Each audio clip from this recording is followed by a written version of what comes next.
সকলেই তো কোনো না কোনো কার্টুন পছন্দ হয়ে থাকে, তবে অধিকাংশের পছন্দের কার্টুনটি হলো ডোরিমন। অনেকেই এখনো পর্যন্ত ডোরিমনের জন্য পাগল। আচ্ছা, কেমন হয় যদি ডোরিমন সত্যি সত্যি আপনার সামনে চলে আসে? আসলে এটি অসম্ভব যে তা কিন্তু বলা যায় না, কারণ বিজ্ঞানী আইনস্টাইন বলেছিলেন ব্ল্যাক হোলের সাহায্যে টাইম ট্রাভেল করা যায়। এবং আপনাদেরকে আজকে একটা আশ্চর্যকর ঘটনা বলবো, যেটি শুনলে আপনাদের চোখ কপালে উঠে যাবে। আপনাদেরকে আজকে বলতে চাচ্ছি যে ডোরিমনের একটি আসল মূর্তি বা স্ট্যাচু জাপানের একটি সমুদ্রের নিচে পাওয়া গিয়েছে। কি বিশ্বাস হলো না তো? তাহলে চলুন এই সম্পর্কে বিস্তারিত জেনে আসি।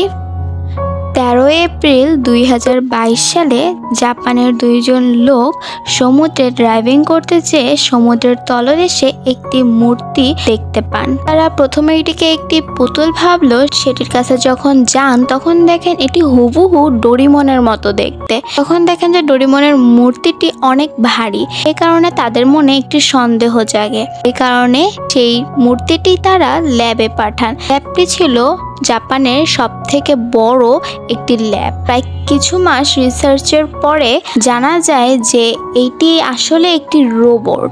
সব থেকে আশ্চর্যকর ঘটনাটি হলো এখানে এমন ধরনের টেকনোলজি ব্যবহার করা হয়েছে যেগুলো বর্তমানের হতেই পারে না, অর্থাৎ এগুলো আরো অনেক অ্যাডভান্স প্রযুক্তি। আর আপনাদেরকে একটা আশ্চর্যকর ঘটনা বলি। আপনারা যারা ডোরিমনের নোবিতা আর খেলনা ভুলভুলাইয়া মুভিটি দেখেছেন, সেখানে কিন্তু একইভাবে ডোরিমনের একটি মূর্তি অর্থাৎ ডোরিমন সমুদ্রের নিচে বন্দী হয়ে গিয়েছিল। একেবারে সেম চিত্রটি কিন্তু বাস্তবে তুলে ধরা হয়েছে।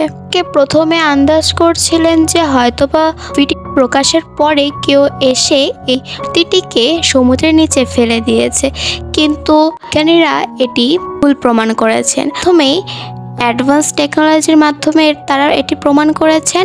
এর থেকেও বড় প্রমাণ হলো তারা এটিও বলেছেন যে এটি আজ থেকে প্রায় 4500 বছর আগে সমুদ্রে ফেলা হয়েছিল। তারপরে অনেকে বলতে থাকেন যে ডোরিমন তাহলে সত্যি ভবিষ্যৎ থেকে অতীতে এসেছিল।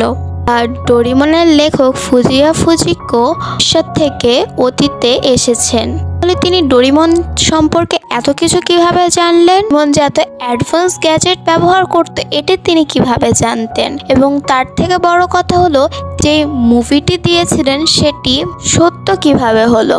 তাহলে কি অতীতে এরকম কিছু ঘটেছিল ওই সেম মুভিটার মতোই, ফলে ডোরিমন পানির নিচে তলিয়ে যায়?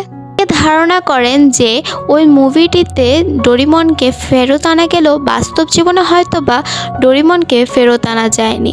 এর জন্য সেখানেই ডোরিমন সেই গভীর সমুদ্রের তলদেশে আটকে যায়। এখনো অনেকে আশায় আছেন যে 22 শতাব্দীর দিকে হয়তো বা ডোরিমনের মতো অনেক গ্যাজেট আসতে চলেছে। পুরো বিষয়টি একটি চক্র বা টাইম ট্রাভেলের মধ্যে রয়েছে। আশা করি আপনারা ব্যাপারটি বুঝতে পেরেছেন।